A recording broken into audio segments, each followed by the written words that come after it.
السلام عليكم ورحمة الله وبركاته. الحمد لله رب العالمين والصلاة والسلام على رسوله الكريم وعلى آله وصحبه أجمعين. আমরা থেমেছিলাম সেই জায়গায় যে জায়গায় ইউসুফ আলাইহিস সালাম মন্ত্রিত্বের পদের জন্য প্রার্থী হলেন। বলেছিলাম পদ চেয়ে নেওয়া ঠিক না, আমাদের শরীয়তে পদ চাওয়া বা পদপ্রার্থী হওয়া জায়েজ না। কিন্তু ইউসুফ আলাইহিস সালাম হয়েছিলেন কেন? কি বলেছিলাম? তিনি হচ্ছেন আল্লাহর নবী, তার কাছে সরাসরি ওহী আছে, তিনি এই কাজেরই যোগ্য, এতে কোনো সন্দেহ নেই। এজন্য তিনি পদপ্রার্থী হয়েছিলেন। ইউসুফ বললেন, আমাকে দেশের কোষাধ্যক্ষ নিযুক্ত করুন, নিশ্চয়ই আমি সুসংরক্ষণকারী সুবিজ্ঞ। ক্বালা ইজআলনি আলা খাযাইনিল আরদ ইন্নী হাফিজুন আলিম।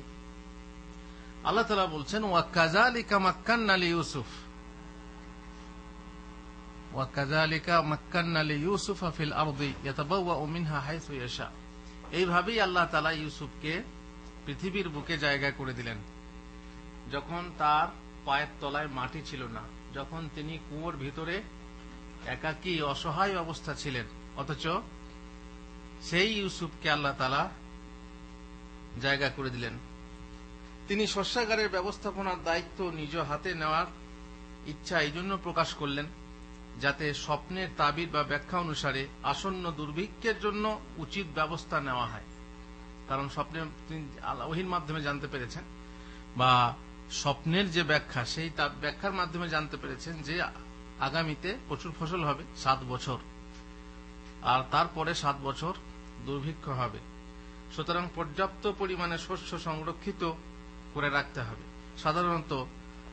সাধারণ অবস্থায় যদিও পদ বা নেতৃত্ব প্রার্থনা করা বৈধ নয়, কিন্তু ইউসুফ আলাইহিস সালামের এই পদক্ষেপ গ্রহণ থেকে জানা যায় যে বিশেষ অবস্থায় যদি কোনো লোক এটা মনে করে যে জাতীয় রাষ্ট্রের উপর আগত সংকটের উচিত ব্যবস্থা যথাযথ যোগ্যতা আমার মধ্যে বিদ্যমান, যদি কেউ মনে করে যে দেশ যে অবস্থায় আছে সে অবস্থায় দেশ উচ্ছন্নে যাবে, এখন আমার যোগ্যতা আছে। এখানে মনে করুন এই যে রুমটার ভিতরে এখন যদি কারো পেটে যন্ত্রণা হয়, তো এখানে যে ডাক্তার, তার দায়িত্ব হবে না যে আমি ডাক্তার, আমাকে চিকিৎসা করতে দাও। এখানে যদি কোনো কারেন্টের সমস্যা হয়, যে ইলেকট্রিশিয়ান, সে কি বলবে না যে হুজুর আমাকে ছাড়েন, নাকি আমি গিয়ে সেটাকে ঠিক করব? আমি যত বড়ই হুজুর হই, কারেন্টের কাজ তো আমার জানা নেই। সুতরাং তাকে তখন নিজে বলতে হবে যে কাজের দায়িত্ব আমাকে দেন। তো এই হিসাবে যা অন্যের মধ্যে নেই বুঝে যে হ্যাঁ আমার মধ্যে আছে, তাহলে সে নিজের যোগ্যতা অনুসারে এই বিশেষ পদ প্রার্থনা করতে পারে। পক্ষান্তরে ইউসুফ আলাইহিস সালাম মূলত পদ প্রার্থনা করেননি, বরং যখন মিশরের রাজা তার সামনে প্রস্তাব দিয়েছিলেন, তখন তিনি এমন পদ গ্রহণের ইচ্ছা ব্যক্ত করলেন যাতে অধিষ্ঠিত থেকে তিনি জাতি ও রাষ্ট্রের সেবা সুন্দর ও সহজভাবে করতে পারেন। মহান আল্লাহ বলেন, এইভাবে আমি ইউসুফকে দেশে প্রতিষ্ঠা করলাম, যে বলা হলো কাযালিকা মাক্কান্না লিইউসুফ। সে ওই দেশে যেখানে ইচ্ছা অবস্থান করতে পারত। আমি যাকে ইচ্ছা তার প্রতি দয়া করে থাকি, এটা আল্লাহর ইচ্ছা। কাকে কুড়িয়ে নিয়ে এসে কাকে ফকিরকে বাদশাহ, বাদশাকে ফকির করতে পারেন তিনি। ইউসুফ আলাইহিস সালামের কি অবস্থা ছিল, যদিও তার প্রতি খাস দৃষ্টি ছিল, আল্লাহ খাস রহমত ছিল, খাস দয়া ছিল, কেননা তাকে নবী হইতে হবে, নবীর ছেলে নবী। তবুও আপনি যদি অন্যান্য মানুষের দিকে দেখেন, অন্যান্য মানুষের ক্ষেত্রে আপনি দেখতে পাবেন আল্লাহ তাআলা কাকে তিল থেকে তাল করেন এবং ফকির থেকে বাদশা করেন, যেমন বাদশা থেকেও ফকির করে দেন। কুলিল্লাহুম্মা মালিকাল মুলকি তু'তিল মুলকা মান তাশা ওয়া তানজি'ুল মুলকা মিম্মান তাশা ওয়া তু'ইজ্জু মান তাশা ওয়া তুযিল্লু মান তাশা বিয়াদিকাল খায়র ইন্নাকা আলা কুল্লি শাইইন কাদির। আল্লাহ তাআলা যাকে ইচ্ছা সম্মান, যাকে ইচ্ছা অসম্মান, আজকে সম্মানিত কালকে অসম্মান, আর যাকে ইচ্ছা আজকে রাজত্ব কালকে তাকে ফকির করতে পারেন, আল্লাহর ইচ্ছা। একটা গল্প আপনাদের মনে আছে, এটা অবশ্য হাদিসের কথা না, গল্প। স্বামী স্ত্রী বসে রুটি খাচ্ছিল, হঠাৎ করে এক ফকির দরজায় এসে বলল, মা কে আছো বাড়িতে, আমাকে এক টুকরা রুটি দাও। দিয়ে স্বামী বলছে যাও দিয়ে এসো, আড়াল থেকে এভাবে দিয়ে এসো। তো মেয়েটা একটু মানে পাশ থেকে দেখলো যে সেই ভিখারি হচ্ছে তার আগের স্বামী। রুটি দিয়েছে, সে কাঁদতে লাগলো। স্বামী বলল, তুমি এক টুকরা রুটি দিয়ে এলে, তাতে কাঁদছো কেন? এতে কি আমাদের কমে গেল? তুমি কাঁদলে কেন, কাঁদছো কেন? আল্লাহ আবার দেবে, বরকত দেবে। স্ত্রী বলছে, আমি এই জন্য কাঁদিনি যে আমার রুটি টুকরা বা কমে গেল, আমি কাঁদছি এই জন্য যাকে আমি রুটি দিলাম সে হলো আমার স্বামী, আগেকার স্বামী। সে এমন হয়ে গেছে, সে কত বড় লোক ছিল, সে ব্যবসায়ী ছিল, তার অহংকারের ফলে আমাকে সে তালাক দিল, এখন সে ভিক্ষা করে খাচ্ছে, এই ভেবে আমি কাঁদছি। তখন স্বামী বলল, হো হো, তোমার আগের স্বামী কে? বলল, অমক শহরের বা অমক গ্রামের অমক। আর জানো, স্ত্রী বলছে যে একদিন এক ফকির এসেছিল, তাকে ঘাট ধরে ওই বার করে দিয়েছে, তাকে একটা রুটির টুকরো দেয়নি। তখন স্বামী বলছে, জানো সেই ফকির কে ছিল? সেই ফকির ছিলাম আমি। এই দ্বিতীয় স্বামী। খুব স্বাভাবিক, মানে ক্ষণিকে রাজা, ক্ষণিকে ফকির, সন্ধ্যাবেলায় রাজা আর সকালবেলায় ফকির, সকালবেলায় ফকির তো সন্ধ্যাবেলায় রাজা। আল্লাহর কাছে এটা কিছুই অসম্ভব না। এই জন্যই আল্লাহ বলছেন, কুল, বলো, আল্লাহুম্মা মালিকাল মুলক, তুমি হচ্ছ রাজত্বের রাজা, তুমি রাজত্বের মালিক, তুমি সারা বিশ্বের মালিক। তুইজ্জু মান তাশা, তুযিল্লু মান তাশা, তুতিল মুলকা মান তাশা, তুমি যাকে ইচ্ছা তাকে রাজত্ব দাও, যাকে ইচ্ছা তাকে ফকির করো, বাদশা করো, তোমার হাতেই হচ্ছে সমস্ত মঙ্গল। ইন্নাকা আলা কুল্লি শাইইন কাদিরা, তুমি হচ্ছ সর্ববিষয়ে সর্বশক্তিমান। ইউসুফ আলাইহিস সালামের এই কাহিনীতে বড় দুঃখ লাগে যে ভাইরা কত নিষ্ঠুর ভাবে তাকে কুয়োতে ফেলে দিয়ে এলো, আর সেই ইউসুফ আল্লাহর রহমতে আজ কি হলো? বাদশা, আল্লাহর রহমতে। সুতরাং ইউসুফ আলাইহিস সালাম এইভাবে রাজত্ব পেলেন এবং তিনি যেখানে ইচ্ছা সেখানে ফিরে বেড়াতেন। আমি যাকে ইচ্ছা তার প্রতি দয়া করে থাকি, আর আমি সৎকর্ম পরায়ণদের ফল নষ্ট করি না। যে ব্যক্তি ভালো কাজ করবে, যে সৎশীল হবে, তার বিনিময়ে আমি দুনিয়াতেও দিতে পারি, আমি নষ্ট করি না, আমি তাকে দেবো। এখন হিন্দিতে একটা কথা বলে, আল্লাহ কে পাস দের হ্যায় আন্ধের নেই। আল্লাহ তাআলা, হয়তো আল্লাহ তাআলার কাছে আপনি কিছু চাচ্ছেন, পাচ্ছেন না, তো আল্লাহর কাছে দের হয় কিন্তু আন্ধের হয় না। আন্ধের মানে যে আপনাকে একদম নিরাশ করে দেবে তা না, দেরিতেও আপনি হলে পাবেন। আল্লাহর কাছে আশা রাখলে, সে আশা যদি আপনার পাওনা হয়, আল্লাহ ইচ্ছা করেন, তো আল্লাহ কে পাস দের হ্যায় আন্ধের নেই, দেরি হোক কিন্তু নিরাশ হওয়ার কোনো কারণ নেই। সেই পাওয়া যদি আপনার প্রাপ্য হয় তো আপনি পাবেন এক সময়ে। অবশ্যই যারা বিশ্বাসী ও সাবধানী তাদের জন্য পরকালের পুরস্কার উত্তম। অবশ্য যদি আপনি দুনিয়াতে না পান তো এটাও ভাববেন না যে আল্লাহ আমাকে দিলেন না, আমি চাইলাম দিলেন না, আমি ভালো কাজ করি আমাকে দিলেন না, আমি তাহাজ্জুদ গুজার অথচ আমি এই জিনিসটা আল্লাহর কাছে চাইলাম পেলাম না, এটা না। কেন? ওয়ালা আজরুল আখিরাতি খায়রুল লিল্লাযিনা আমানু ওয়া কানু ইয়াত্তাকুন। আখিরাতের সওয়াব আপনার জন্য আছে, আর সেটা হচ্ছে দুনিয়ার সব থেকে বেশি উত্তম। বহু ভাই আছেন, আমি জানি বহু ভাই আছেন যারা দেশে গরিব মানুষ, যারা ছেঁড়া কাঁথায় ঘুম দিয়ে লাল টাকার স্বপ্ন দেখতেন। তারা আশা করতেন যে সৌদি আরব যাব, সেখানে কামাবো। তাই চারিদিকে দেখছেন সব আসছে, বড় বড় ব্যাগ নিয়ে আসছে, তাই না? আর বহু বহু মাল নিয়ে আসছে। তখন আমারও ইচ্ছা, তাই না, সৌদি আরব যাব এবং অনেক টাকা কামাবো। তাই কেউ ঘর বন্ধক রেখে, জমি বন্ধক রেখে, করে করে সুদের উপরে ঋণ নিয়ে সৌদি আরব এসে আল্লাহ তাআলা তাদের নিয়ত পুরা করে দিয়েছেন। এটা আল্লাহর ইচ্ছা। যদি কেউ সৎ পথে মতি, সৎ পথে গতি, রহিলে না রহে কাহারও ভয়। এভাবে যে যা চায় সে তাহাই পায়, এভাবে যে যা চায় সে তাহাই পায়, অসম্ভব আশা যদি চায়। মহান আল্লাহ ইউসুফ আলাইহিস সালামকে ওই দেশের উপর এমন শক্তি ও কৌশল প্রদান করলেন যে মিশরের রাজা তার নির্দেশ অনুযায়ী কাজ করতেন।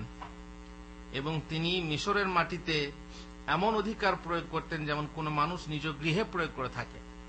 রাজা তো আসলে রাজা, ইনি হচ্ছেন মন্ত্রী।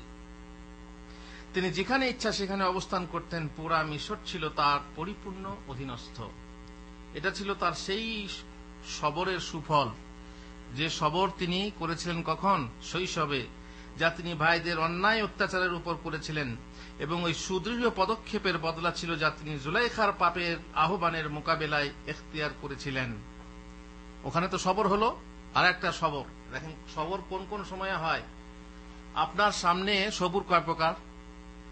সবর কয় প্রকার? বাদশা মিয়া আসেনি আজকে না? বাদশার কথা হচ্ছে, বাদশা নেই। সবর কয় প্রকার? সবর হচ্ছে 3 প্রকার। কি কি? আল্লাহর তকদিরে ধৈর্য।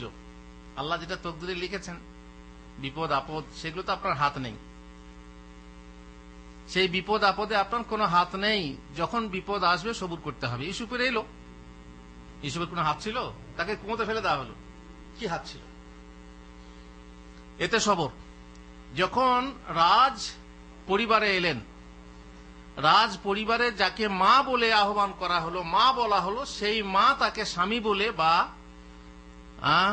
শয্যা সঙ্গী হিসাবে পেতে চাইল। আর একজন যুবতী এবং আপনার মর্যাদা সম্পন্ন এবং উচ্চ ফ্যামিলির মহিলা, যার রূপ গুণ সবকিছুই আছে, তাকে নির্জনে পেয়ে ধৈর্য রাখা কঠিন না সহজ? কঠিন না সহজ? বিশাল কঠিন, বিশাল কঠিন। আমরা সারাদিন রোজা রাখি এবং সারাদিন যদি মেহনতের কাজ করি, আর ইফতারির আগে ঠান্ডা পানি সামনে দেখে ধৈর্য, কত বড় কঠিন! বিশাল কঠিন। ধৈর্য হয় না, মনে হয় রোজা ভেঙে ফেলি। কিন্তু আল্লাহর ভয় আমাদেরকে বাধা দেয়, আমরা সেই পানি ছুঁই না বা খাই না। এখানে আল্লাহর নিষেধ পালনে ধৈর্য, আর একটা ধৈর্য হচ্ছে আল্লাহর ফরজ পালনে, আদেশ পালনে ধৈর্য। আদেশ পালনে ধৈর্য কেমন? আল্লাহ তাআলা আদেশ করেছেন তুমি ফজরের নামাজ পড়বে, ফজরের নামাজ পড়বে। ঠিক আছে, এখানে মাজরার লোক যারা আছে, মাজরায় কাজ করছেন, শীতের রাত, কারেন্ট নেই বা কাফিল কারেন্ট দেয়নি বা সাখান নেই, ওটা কি বলে, হিটার নেই।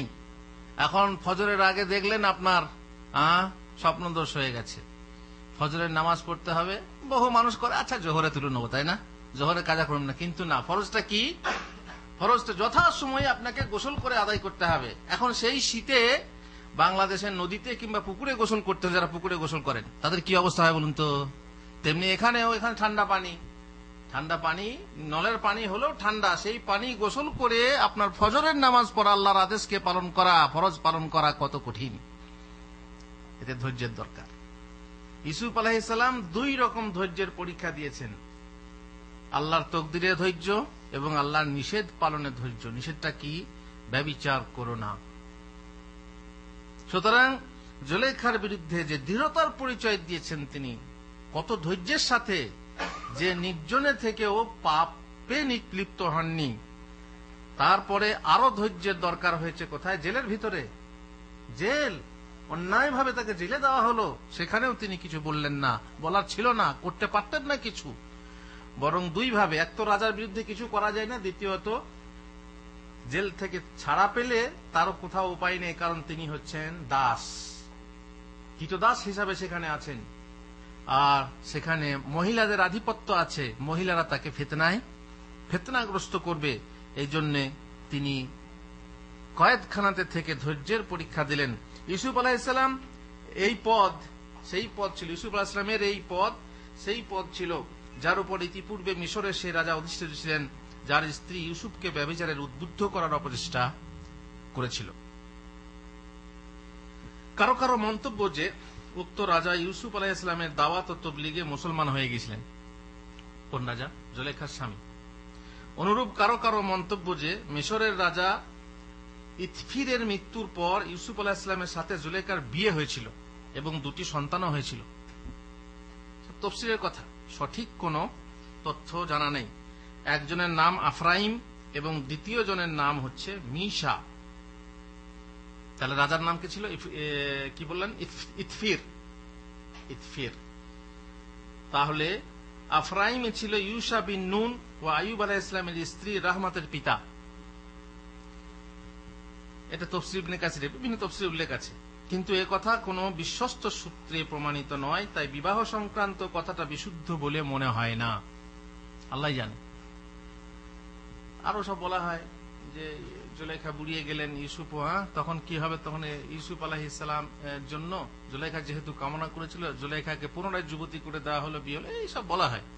আল্লাহ জানে, ভালো আল্লাহ জানে। উক্ত মহিলার পক্ষ থেকে পূর্বে যে ব্যভিচারমূলক অসদাচরণ ছিল, তার কারণে এক নবী পরিবারের সাথে তার বৈবাহিক সম্পর্ক কায়েম হওয়ার কথা নেহাতি অনুচিত মনে হয়। কারণ একটা মেয়ে খারাপ দিকের দিকে মন যাবে, সে মেয়েকে নবীর স্ত্রী করা হবে, এটাও একটা কেমন খারাপ দেখায়। এই জন্য মনে হয় না যে ইউসুফ আলাইহিস সালামের সাথে জুলেখার বিয়ে হয়েছিল। আরো একবার স্মরণ করিয়ে দিই কিছু মানুষের জন্য যারা বলে প্রেম করেছে ইউসুফ নবী, তার প্রেমে জুলেখা বিবি গো। হ্যাঁ, প্রেমের মরা জলে ডোবে না, তাই না? তো গজল, হ্যাঁ, মাইজ ভান্ডারি গান, এই গান দিয়ে তারা গান গায় প্রেম করেছে ইউসুফ নবী না। কে প্রেম করেছিল? জুলেখা, ইউসুফ নবী না। এটা ভুল কথা। আমাকে একজন বলল প্রেমের মরা জলে ডোবে না, এই কথাটা ভুল হুজুর। টাইটানিক দেখেছেন? টাইটানিকে দেখা যায় যে মারা গেল, নিয়ে জলে ডুবে গেল। প্রেমিক প্রেমিকা শেষকালে পাটা ধরে থাকতে থাকতে জলে ডুবে গেল। দিয়েছে ইউটিউবে, কি বলে ইউটিউব বলছে, ফেসবুকে তো আজকাল বুঝতেই পারছেন। তো প্রেমের মরা জলে ডোবে না, এই কথাটাও ভুল। এখন যদি সে কেউ প্রেমিক প্রেমিকা ঝাঁপ দেয় পানিতে মরার জন্য, জলে ডুববে না? হ্যাঁ, তাই হয়। কেউ মাফ করে? আগুনের পূজা করলে আগুন কখনো জ্বালাতে ছাড়বে না। যাই হোক, এটা সাবধান করার জন্য বললাম যে এরকম বিশ্বাস রাখবেন না বা এরকম প্রতিবাদ করবেন ইউসুফ প্রেম করেছে ইউসুফ নবী, কোনোদিন হতে পারে না। এ ব্যাপারে আমি লিখেছি আমার যুব সমস্যা ও তার সারি সমাধান বইতে।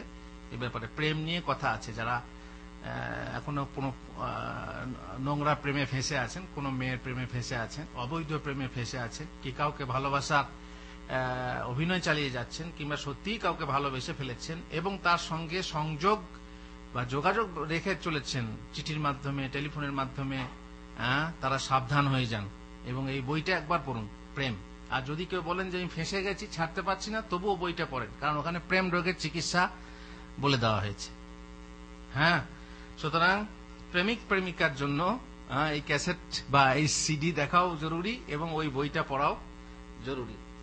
কিছুকাল পর শুরু হয়ে গেল দুর্ভিক্ষ। কিছুকাল মানে 7 বছর, টাইমই তো ছিল। 7 বছর পর এবারে জুলেখার কাহিনী শেষ। এবার কার কাহিনী? ইউসুফের কাহিনী। ভাইদের সাথে এখনো হিসাব বাকি আছে।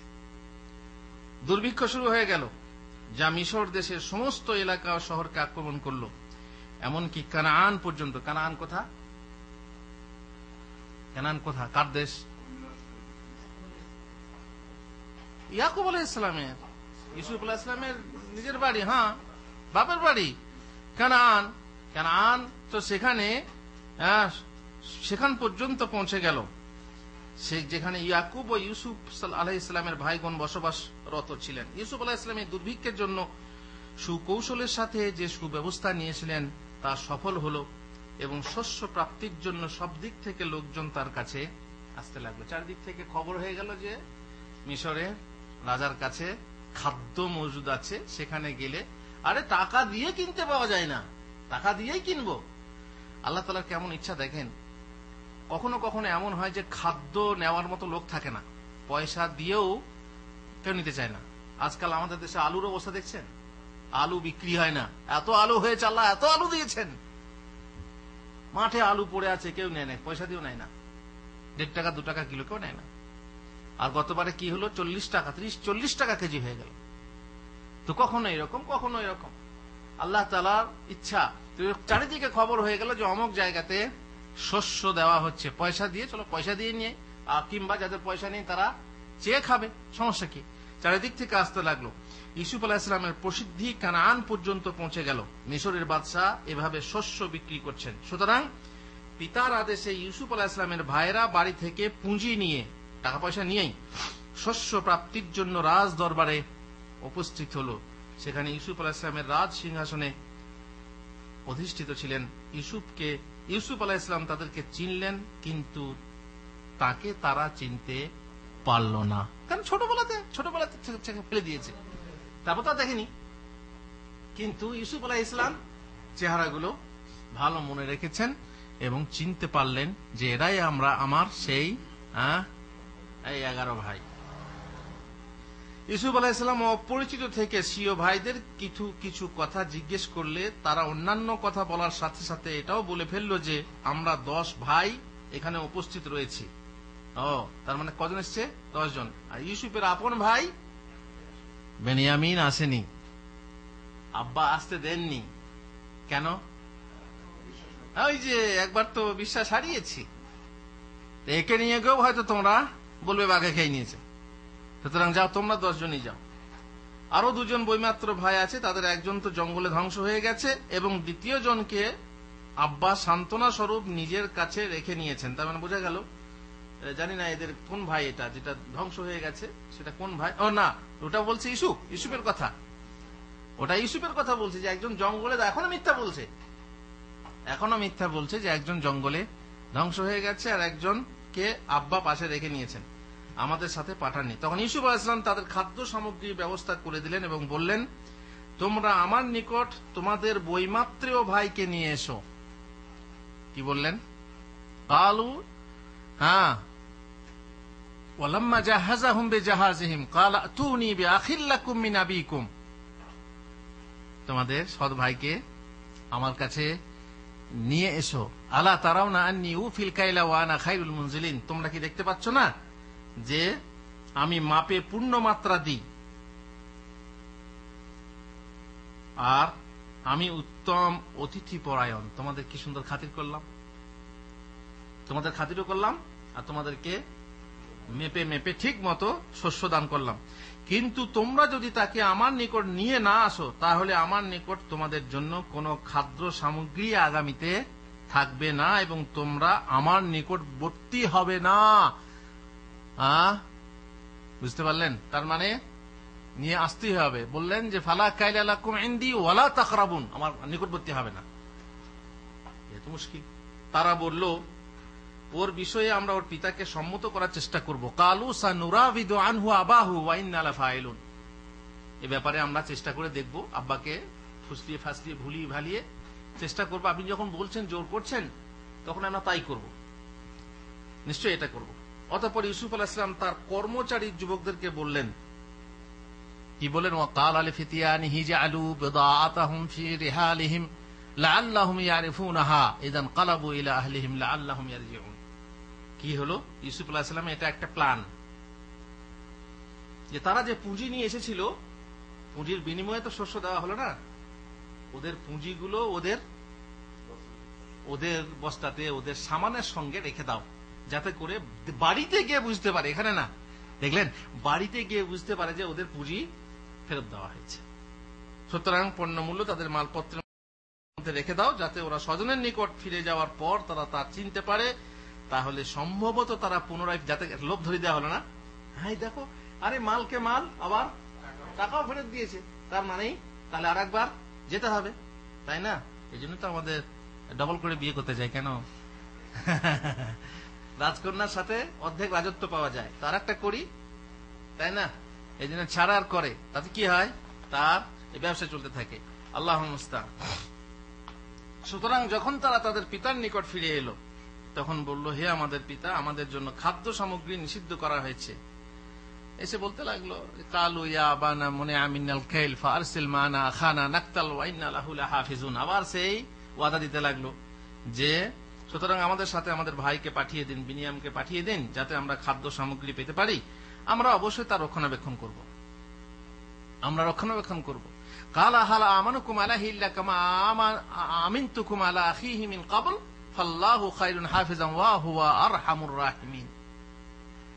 নবী সবসময় আল্লাহর কথা, আল্লাহর উপরে ভরসা, তিনি বললেন যে আমরা অবশ্যই তার রক্ষণাবেক্ষণ ভাই ছেলেরা বলল আগামী শস্য প্রাপ্তি বিনিয়ামিনকে পাঠানোর উপর নির্ভরশীল, মানে বিনিয়ামিন গেলে তবে আমরা শস্য পাবো না। যদি সে আমাদের সাথে যায় তাহলে শস্য পাওয়া যাবে, আর যদি না যায় তাহলে শস্য পাওয়া যাবে না। সুতরাং তাকে আমাদের সাথে অবশ্যই পাঠান, যেন গতবারের মতো দ্বিতীয়বারও শস্য পাই। আর ইউসুফকে পাঠাবার সময় যে ভয় করেছিলেন সে ধরনের ভয় করবেন না, এর রক্ষণাবেক্ষণের দায়িত্ব আমাদের। কারণ ওটা তো একবার ভুল করে হয়েই গেছে, আর এখন তো আমরা সংকটে পড়েছি, আর ওই ভুল হবে না। কিন্তু পিতা বললেন, আমি কি তোমাদেরকে ওর সম্বন্ধে সেই রূপ বিশ্বাস করব যে রূপ বিশ্বাস ওর ভাই সম্বন্ধে, ইউসুফের সম্বন্ধে করেছিলাম? তোমাদেরকে বিশ্বাস করব? সুতরাং আল্লাহ শ্রেষ্ঠ রক্ষণাবেক্ষণকারী এবং তিনি শ্রেষ্ঠ দয়ালু। আল্লাহু খায়রুন হাফিজাও ওয়া হুয়া আরহামুর রাহিমিন। আল্লাহু আকবার। তারপরে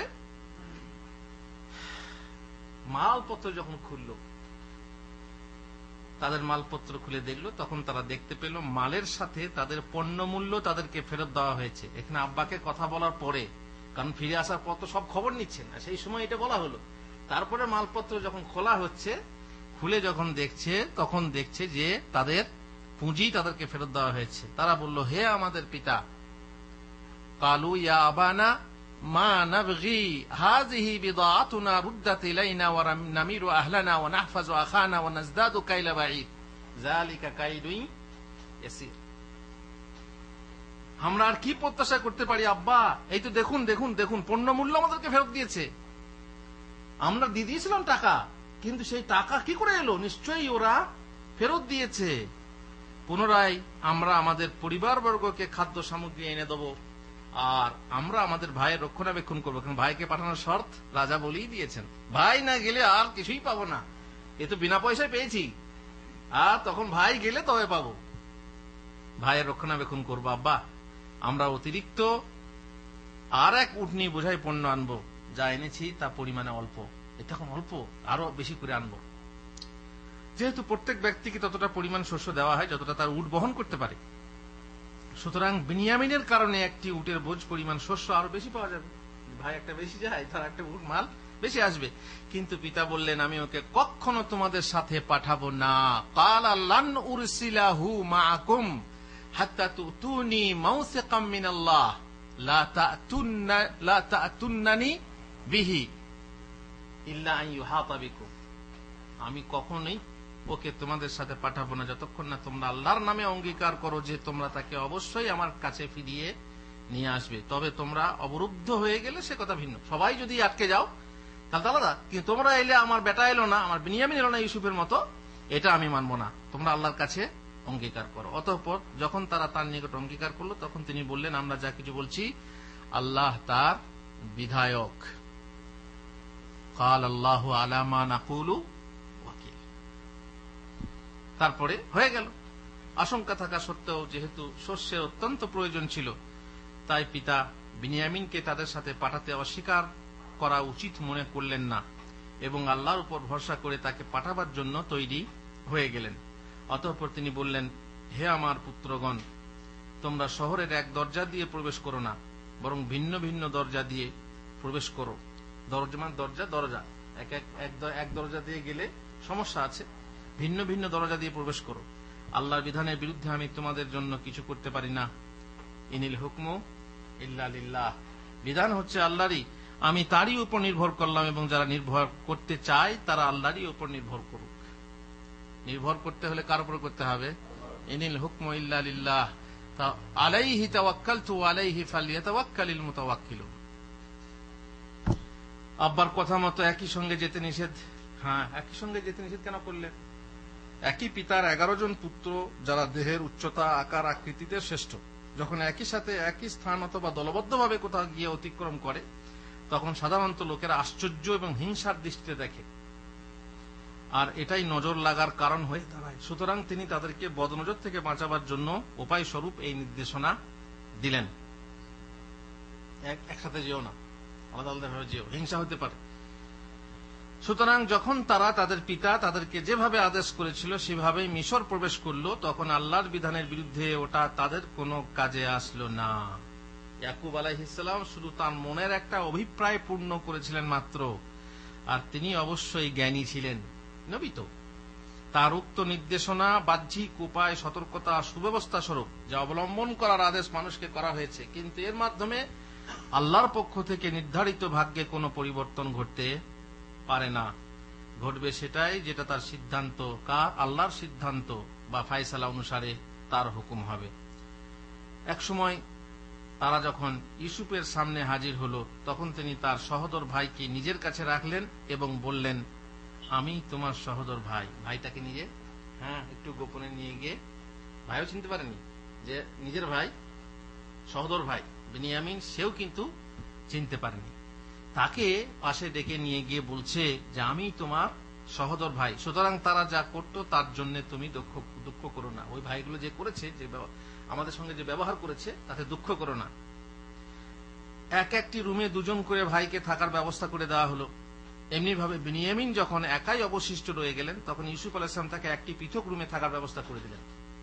অতঃপর নির্জনে তার সাথে আলাপ আলোচনা করলেন এবং পূর্বের ঘটনা উল্লেখ করে বললেন যে এই ভাইরা আমার সাথে যে আচরণ করেছে তার জন্য দুঃখ করো না। আর সেই সময় বিনিয়ামিনকে আটকানোর জন্য যে ফন্দি বা বাহানা করার ছিল, সে সম্পর্কেও তাকে আগাম জানিয়ে দিলেন যাতে তিনি পেরেশান না হন।